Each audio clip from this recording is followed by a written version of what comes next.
முத்தமிட்டா மோசம் என்ன உண்டாகும்? சத்தமிட்டா நிலைமை என்னாகும்?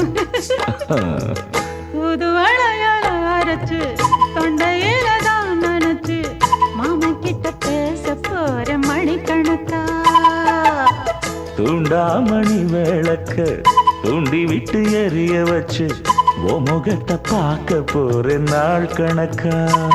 அந்த இந்திரன் சந்திரனும் மாம வந்தா எந்திரிச்சு நிக்கணும். அந்த ரம்பையும் ஊர்வசியும் மயிலுக்கு தொண்டுகள் செஞ்சிடணும். நான் காத்தாகி ஊத்தாகி மாமனை தழுவி கட்டிக்கணும்.